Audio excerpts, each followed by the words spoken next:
Hello and welcome to another Planet Outlook dialogue episode. My guest today is the renowned environmental historian, columnist, and author Dr. Mahesh Rangarajan.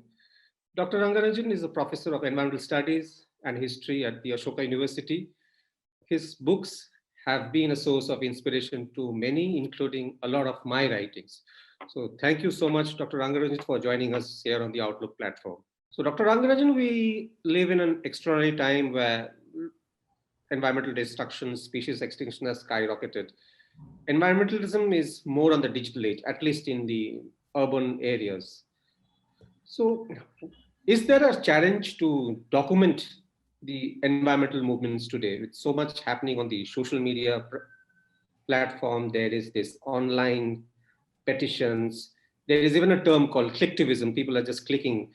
I'm not saying about good or bad, but how challenging is to basically capture for a historian all this what's happening in these times.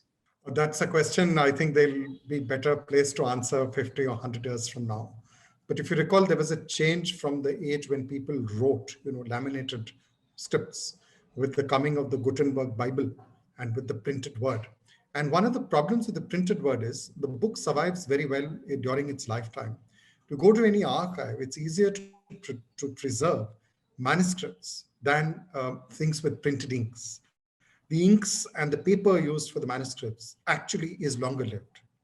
Similarly, with the digital age, try opening a computer from the 1980s. Ask someone born in the last 15 years what a floppy disk means. So, one of the dilemmas of the digital age is it'll be much more difficult to document this. The evolution of software, for instance, is so rapid that very soon programs which are part of our lives, whose names we don't need to know, it will be difficult to decipher them. So the need to preserve printed records, the need to have hard copy for an archive is more urgent than before. And as far as the digital age is concerned, we need to have new ways of archiving sound, music, film, and also, as you rightly said, correspondence. So look at what happens with WhatsApps when governments get hold of them. And many years ago, what happened to Bill Gates' emails? It got him into trouble with the antitrust people. So there is a huge challenge over here. But I'm sure that over time, people will come to learn how to meet it and preserve this fascinating information and exchanges. Research is fundamental to any historian kind of thing. But this one thing I have noticed is there is also a lot of shift in research online. So Google, everybody does a lot of Googling on. So there are a lot of articles, reportage, which are not fact checked. I'm not taking a position of right or wrong. I'm just not, they are not necessarily fact checked. So I have seen that people may not go between the first and the second pages of a Google search. And inevitably, a lot of misinformation is carried, is getting recorded in time future kind of thing as we progress. So how worried about it? Are you worried on this culture of? Not really. I think there is a difference between scholarship and popular discussion. A scholarship in technology, which is what led to the wonderful equipment of all, the laptop and the internet, which we are using. Scholarship in, say, economics or in biology or history has very clear markers. I mean, there are peer-reviewed journals, there are publishers. Of course, a lot of these are on the web. So my sense is that, just as there is popular media and music, there will be popular debate. It need not always be informed at the highest level, but then the markers there are different. The entry points are different. It should not lead to a situation where public debate is deeply misinformed. But as you know, the driver there is not technology. There are other reasons. In most of your books, and especially in Nature and Nation, you always have basically tried to connect the dots from the past to the present and looking into the future. So how do you read the present environmental crisis or the movement, if I may say? Well, it's a new kind of situation. Since the Second World War, it has been argued by historians like John McNeill that we have actually entered a period of the Anthropocene. Now, we can debate that. When did humans acquire the power to begin to transform the earth in a major scale? Was it with the invention of fire, the discovery of the Americas, the beginnings of agriculture? But certainly since 1945, the power to annihilate all life on earth, nuclear weapons, the power to contaminate, the environment with chemicals such as DDT. And we see other more well-known sort of instances, the transformations in global atmosphere, possibly in climate, due to the buildup of greenhouse gases, the extinction of species. So all of these, I think, make it a more exciting time to be a student of the past. But it's also a more challenging time because people want to know why this crisis has assumed such forms. Or better still, they want to know what the future is going to be like or what we ought to do. Now, the last two are the most difficult questions, and one hopes that all the other work helps understand them and think about them more clearly. But you are immensely hopeful on the resilience of ecosystems because that's what I've read. All the reports, all the current reports kind of do paint a very gloomy picture. But how hopeful are you of the resilience of ecosystems? No, I'll take refuge behind the history. If you look at two very important countries, the US and China, which are the two world's largest economies, much more of the US is reforested today than was the case in the 1930s. And the urbanization of America, the institution some decades earlier, the Forestry Service, helped the regrowth of that forest. China, as you know, has moved in the last 25 years to a 70% urban society.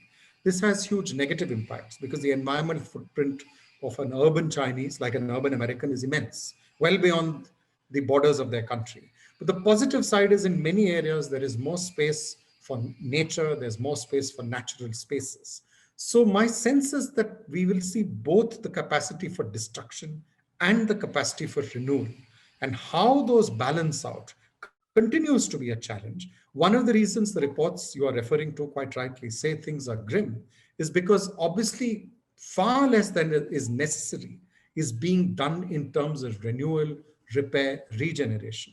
And some of these challenges may require us to go much further than we have gone up to now. What about when you've spoken about US, China, what about India's, especially in independent India's, in the independent India's conservation movement? What will be the key milestones if we? That's a very large question. I think there was one key milestone in the late 1960s, early 1970s, because though there was something of a free for all after the coming of independence, priority being given to large projects, expanding agriculture, new industry. From the late 60s, early 70s, there seemed to be very serious attempts at correction. Some were from below, very famous ones like the Chippo Movement.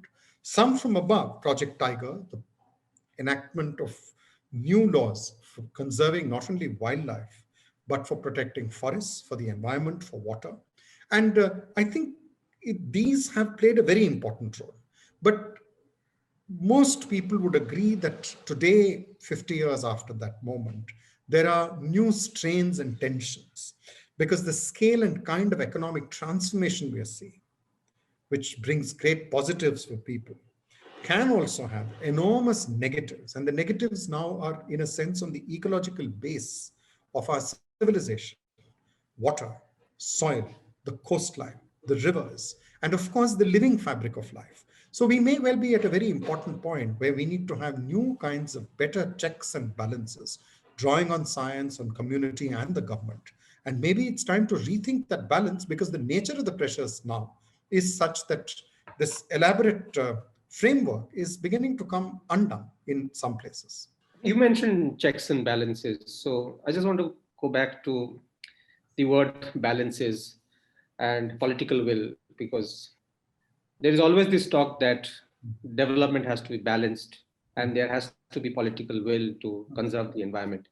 And you mentioned also Project Tiger. So if I can say, how important the 1969 and the Stockholm Conference was of 1972 before Project Tiger kick-started, because according to some people, uh, these were kind of more important to India's kind of environmental movement because the head of state or Mrs. Gandhi was key to 1969 as well as 1972 conference, and it changed. It brought about a kind of a change in mindset, a new kind of force into the India's environmental movement. No, there's no doubt at all that Mrs. Indira Gandhi played a major role. As you know, that before she became president of the Congress in 1957, the other elected body she had been headed had headed was the Delhi Birdwatchers Association, which used to meet in Murti House. My sense is she had the ability to listen with her left ear, not just to the question of hunting pressures on the tiger or wildlife, but to the larger issue of the pressures on the environment, in particular on forests. So the first 2 years of her premiership were very difficult years because of drought. There was a need for US food aid. And this led to a number of changes in terms of high yielding varieties. But parallel to this, there was a deeper understanding of the need to protect forest cover and to see that the expansion of industry and agriculture would not come at the expense of natural vegetation. One of the people who had her ear is very well known to naturalists, not so well known in the wider circles. N. Krishnan, who authored an expert committee report in 1970, which for the first time defined wildlife not as big game birds and animals, but all the flora and fauna of the uncultivated land and water. So I think there is a larger perspective that emerged. This, of course, also had to do with a lot of movements at different levels against the pollution of the Zuari River in Goa, the Chaliyar in Kerala. It had to do with the new awareness of the issues in Jharkhand of Sal versus Sagwan. And of course, there was Chipko. So this larger transformation, I think, found some echo and resonance in the corridors of power. Also in very important state governments. You referred to Project Tiger. There were 8 states, and they had to forego quite a bit of revenue in terms of timber and associated money from areas that were set aside for Project Tiger core reserves. And this was also possible because of a lot of support from very important ministers and chief ministers. So I think there was a larger understanding that nature defines certain limits. And understanding these limits was important for well-being. And in that sense, they were trying to balance a sense of patriotism, love for one's country, with the ecology, that the love for the country would also be for its rivers, mountains, forests, flora, and fauna. So it's a wider notion of patriotism, which was uh, aware of the importance of nature in the sense of being Indian, in a broad sense, not in a narrow or parochial sense. But the Chipko movement, which also it's an early 70s kind of thing, only gained kind of became newsworthy, or people came to know about it after our decade. So, so correct me if I'm wrong, because I have read that it gained popularity only in the 80s kind of thing. Well, the popularity in the English media and popularity in the wider media began in 73 and 74 with some important actions. And you're correct, it gets global currency in the 80s. But this is quite a remarkable movement. There's a wonderful book written 2 years ago in Hindi. The English version has just come out, The Chipko Movement, A People's History by Professor Shekhar Pathak, now in his 70s. And one of the points he makes in Chipko is that Chipko was a movement of the life, survival, livelihood, and dignity of the people in what were then the hills of UP. And he shows that many of these concerns of the early 70s are anticipated 50 years earlier. He quotes fascinating letters in the local Hindi newspapers written in 1924 and 25. And believe me, if you change the dates, the idea that you ought to value the forests as vital for life, for water, for livelihood, for fodder, for fuel, and also for the pure air that they give. They don't use the word oxygen, is there even earlier. But the 70s, I think, were crucial because it brought a halt to forest auctions. It made government began to take stock of it.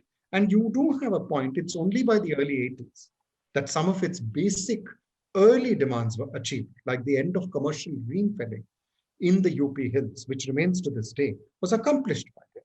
So Chipko was one of the very important strands.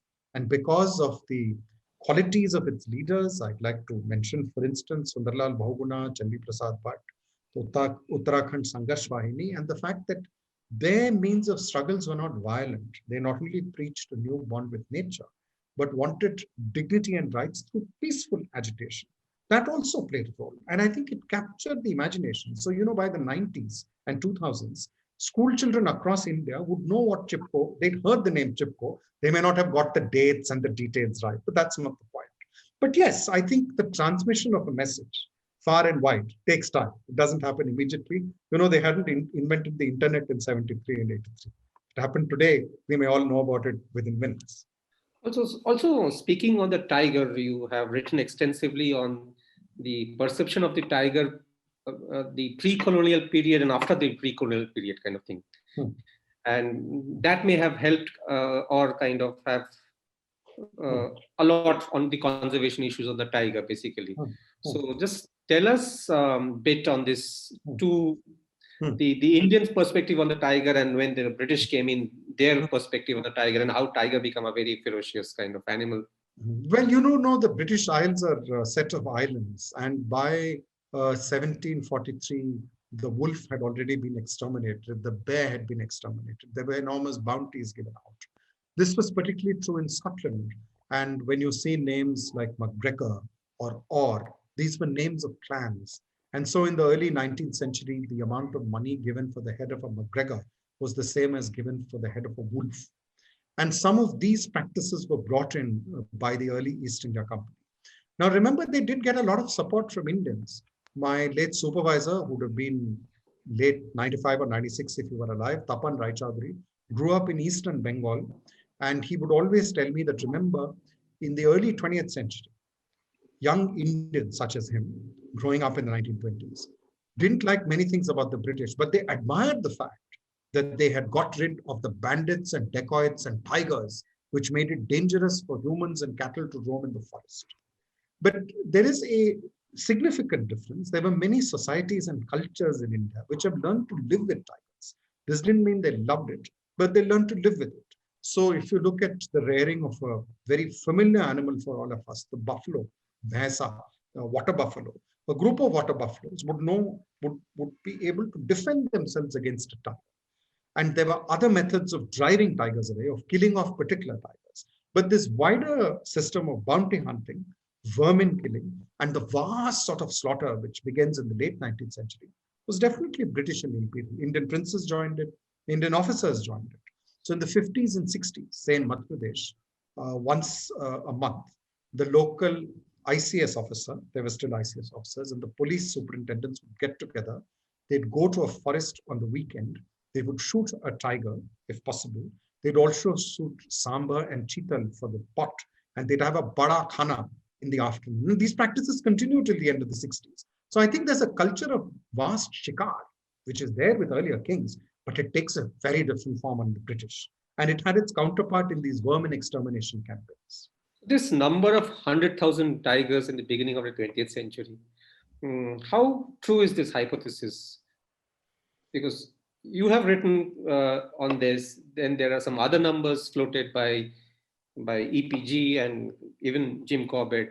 So, is that a realistic figure of 100,000 tigers in the beginning of the 20th So century? EPG's figure in 1961 was 40,000. Kailash Sankla, looking at the hunting records, said 35,000. The 100,000 figure you quote is Richard Perry, World of the Tiger. I don't know. But just bear in mind that today, when about 75,000 square kilometers is Tiger Reserve, tigers probably range in 2 to 3 times that area. The number of tigers is 3,000.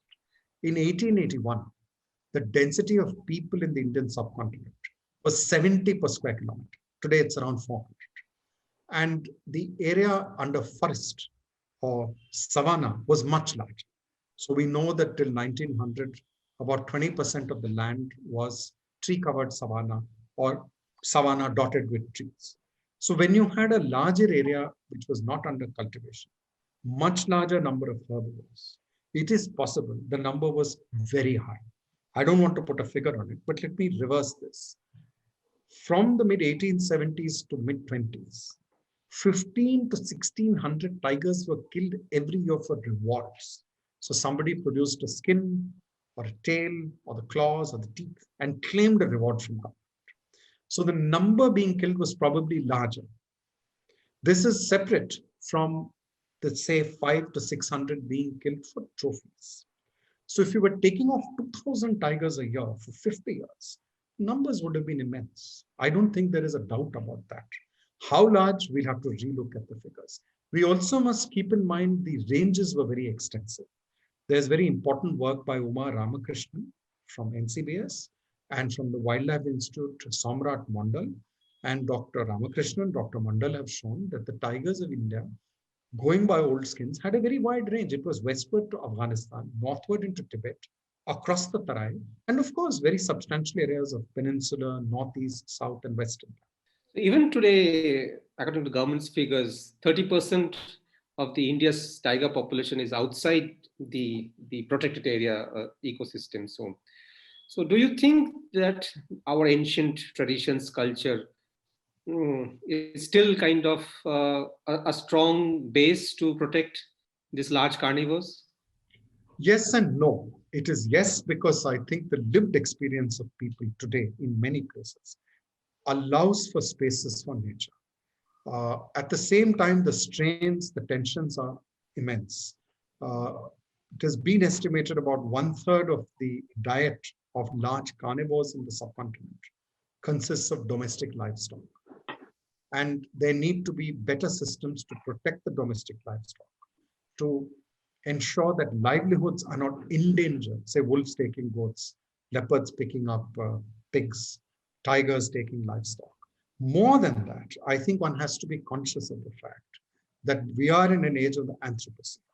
The kind of transformations we have, townships, mines, pipelines, expressways, however much people may love these animals conceptually, they will not make it unless there's very, very careful checks and balances to ensure that areas remain intact for their movement and that these changes do not overwhelm the entire environment. So earlier you were looking at how many animals were killed. Look at our discussion, how many tigers were being killed, how many were being born. Today you're looking at, will there be space at all for these systems to support this very rich outcrop of animals, birds, plants, reptiles? So these pressures are immense and they will continue to grow because India is just about 2%, 2% of the world's land area, with 5% of the fresh water and 18% of the people, 1 out of 5 livestock, and a growing share, rightly so, of the world's economy. Much that share is going to grow very exponentially. We're looking at India being possibly the third largest economy on earth. Now, how is it going to become the third largest economy on earth? With this land, this water, without putting immense strain on the ecological systems that sustain this variety of life. That's our real dilemma today. So talking about economy, there is this huge movement now and supported by very big organizations to put a price on nature. So a price on the tiger, a price on the tree. Recently, the Supreme Court appointed committee made this thing that a price of a tree is 74,500 multiplied by its age. What's your take as a historian, also as an environmentalist? Is it kind of, I mean, and this is growing actually, that the idea of the natural capital, that because we haven't kind of given a value to nature, we have exploited mindlessly. Now, if you put a value, we would kind of preserve kind of thing. So do you buy this idea? No, to the extent it creates a sense of awareness, it is positive. But ask yourself a question. One of the ecologies which has disappeared on the coasts of South Asia is the mangrove. Now, the mangrove is very critical to the breeding of several fish varieties. We know mangroves are enormous carbon sinks, but mangroves, though they don't have that many species of mammals, actually are a remarkable system because they come at a certain intertidal zone. So there's brackish water, fresh water, salt water. So whether the Sundarbans of India and the Sundarbans of West Bengal of Bangladesh, these are areas which are very critical as an ecological system. But as you know, in parts of the Bangladesh, there are fossil fuel reserves. All these arguments will not stand up if a fossil fuel economy begins to overwhelm the Sundarbans. In the Indian Sundarbans, many areas have been cleared for fresh settlement. So welcome as these ideas are, it may require much more than economic evaluation to make spaces for nature. Let me give you an instance. There's been a lot of debate right now because of the election of a new president of the United States. There's been talk of a new Green New Deal. Now, the original New Deal of 1933 came about under President Franklin Roosevelt. One of the parts which people do not think about, very well known to Americans, is the creation of the Civilian Conservation Corps. At one stage, 3 million men, very few women, worked in this corps. They got a living wage. and they planted millions of trees. They did a lot of water conservation and soil conservation. One of its offshoots, the Soil Conservation Service, exists to this day. It also helped in America, which a few years later dealt with the enormous calamity of the Dust Bowl. Cut back to today. Look at the kind of environmental emergencies we face. We face atmospheric emergency in cities. For a few days in the year, you're told you can't send the children out at all. Forget about go to school, work, hospital. We have had extreme drought. Chennai running out of water. Bengaluru, we are told, will be out of water. We've had floods, not because there's excess rain, but because there's no way for the rain to drain it. So when we look at human uh, existence, along with economic evaluation, we also ought to ask a simpler question. Do we want an environment where it is safe to live, where the environment is productive, and where it is habitable? Obviously, the answer to these three will be yes. Part of that will be to understand where the limits of nature are and where the spaces of nature perhaps need to grow and deepen. This may be a better way of creating a larger constituency than getting into this dollars and cents, because if they find fossil fuels there, believe me, or they decide it's the best place to put a township or an airstrip, the economic arguments will not be the ones which win, unlikely. Talking about spaces, now we are also very enthused about kind of reintroducing the cheetah. And this is not the Indian cheetah which we have lost soon after independence.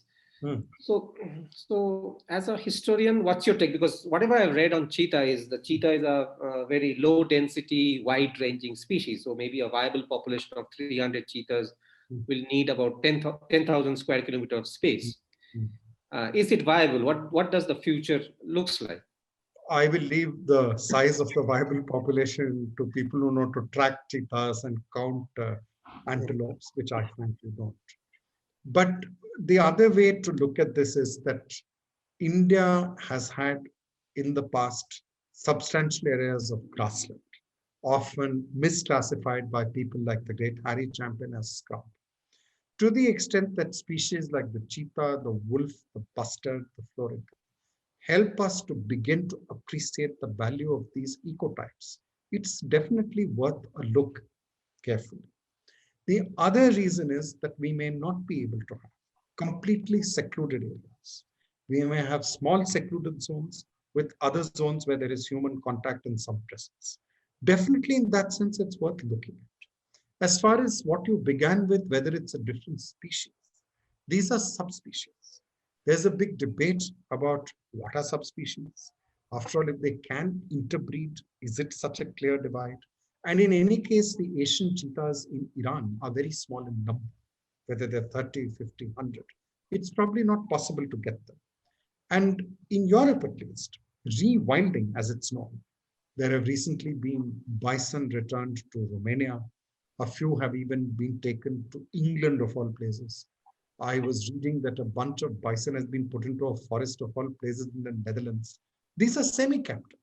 But to the extent that they, send a signal, it's not entirely a negative. At the same time, these systems of bringing these large animals back, it would help if they go with a larger program of ecological renewal, which brings people aboard. So when you're bringing a large animal like the cheetah, or for that matter, the wild buffalo into Chhattisgarh, these animals can be very difficult to live with for people who live nearby. These are not large areas. You're talking about 10,000 square kilometers. There's no one area which is 10,000 square kilometers in the whole of India anyway. So we are anyway speaking of smaller areas, but we should be willing to think out of the box as well. Why not? But where does this leave human wildlife conflict? This term itself is a very interesting word. When do humans and wildlife come into conflict? The conflicts are of living space. The conflicts are of survival. One kind of conflict definitely has fairly clear ways to deal with it, which is better planning of infrastructure projects. If they are planned better, the routes are avoiding what are critical vital habitats, elephant or tiger corridors, just to name two, critical breeding grounds, a lot of the problem would go away. As far as the rest is concerned, we need a very different system which tries to both protect the critical populations or the individuals of endangered species wherever necessary, wherever possible, may not always be possible, but also protects life, livelihood, security of people. I emphasize the second because when you're looking at a subcontinent with about half the land under agriculture, many of these animals and birds either crisscross those lands or cohabit on those lands or live on areas close to those lands. If we widen agriculture to beyond raising crops, to the herding of cattle, to the capturing of fish, to the collection of various other products of the forest or the marshland or the coast, then you're speaking of multiple areas of cohabitation. So we may need more than one, we may need multiple models and approaches. And one of the positives in India is that unlike in, say, China in the Cultural Revolution, where they destroyed many of these practices and systems, these are very much intact in India. They're not always in fine fettle. But if one were to draw on intelligent anthropology, cultural practice, local institutions, uh, some level of investment by administration and of resources, it's possible to expand and retain the areas and systems we have. So in that sense, I'm a cautious optimist, but these need, to be done, that we need to have a sort of 100 flowers bloom sort of campaign, minus pulling out the poisonous weeds, Aka chairman, not that part, but the first part, not the latter part at all, because he was very anti-environmental, as is now widely known. On this, I also want to take you back maybe a decade back. 10 years ago, you chaired this committee on elephants, and elephants were kind of notified as the national heritage animal. But today, elephants face a huge amount of conflict because their entire ecosystem is changing. And I'm told there are more wild elephants in agricultural spaces than in forest spaces. And most of the recommendations that was put in place by you and your committee kind of thing have remained on papers kind of thing. So where do we go from here, basically? Well, one of the suggestions made, which was a very serious one, was to have no-go, slow-go, and let-go zones. The no-go zones are critical, but the slow-go zones are also important. So there are elephants at about 140, 150,000 square kilometers. There are about 100 key corridors. We did not recommend acquisition of new property to create protected areas, but definitely better protection of the corridors. The critical part, which you referred to, the deaths of elephants and of humans, over 400 people a year, over 100 elephants a year, that can only come down if there are better protections for both. And from the human dimension, it is tragic. Over 500,000 people are affected by elephant feeding or raiding of crops. But one also has to have better systems of redress. In high conflict zones, specific measures oriented to those zones, not one size fits all. But as a general measure, timely ways at the sowing season, the harvesting season to compensate, and far better redress where there is loss of human lives. And we suggested that the elephants were killed by these people protecting crops, or the people, mostly laborers, cultivators, killed by elephants, are both victims. They're victims of victims. And our society, because of the enormous regard it has, both for elephants and cultivators, ought to far better in living up to its promise.